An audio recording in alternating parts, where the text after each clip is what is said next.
নিজের জন্মদিনে গান গাইলেন শফিক রেহমান। নিজের ৯০তম জন্মদিনে মঞ্চ মাতালেন লাল গোলাপ খ্যাত বর্ষিয়ান এই সাংবাদিক। ১১ নভেম্বর রাতে নিজের জন্মদিন উপলক্ষে আয়োজিত এক অনুষ্ঠানে গান পরিবেশন করেন তিনি।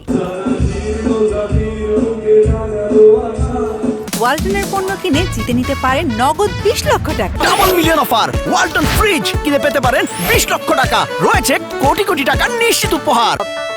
উপস্থিত দর্শক শ্রোতাদের উদ্দেশ্যে তিনি মুক্তির মন্দির সোপান তলে লেখা আছে অশ্রু জলে গানটি গেয়ে শোনান। এ সময় তার স্ত্রী তালেয়া রেহমান অনুষ্ঠানে উপস্থিত ছিলেন।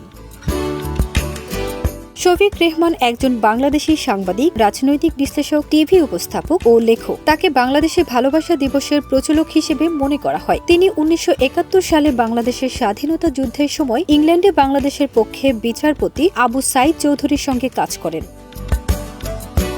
১৯৮৪ সালে তিনি সাপ্তাহিক যাই যাই দিন পত্রিকা প্রতিষ্ঠা করেন, যা সাবেক স্বৈরশাসক জেনারেল হুসেন মোহাম্মদ এরশাদের সমালোচনার জন্য পরিচিত ছিল। ১৯৮৬ সালে এরশাদ সরকার যাই যাই দিনের ডিক্লারেশন বাতিল করার পর তাকে দেশ ত্যাগে বাধ্য করা হয়। ১৯৯১ সাল পর্যন্ত তিনি লন্ডনে অবস্থান করেন। ইংল্যান্ডে তিনি স্পেকট্রাম রেডিওর পরিচালক ছিলেন। দেশে ফিরে তিনি ডেমোক্রেটিস ওয়াচ নামক একটি প্রতিষ্ঠান গঠন করেন। এছাড়া তিনি বাংলাদেশ টেলিভিশনে লাল গোলাপ নামক একটি টক শো উপস্থাপন করতেন পরবর্তীকালে, যা বাংলা ভিশনে প্রচার শুরু হয়।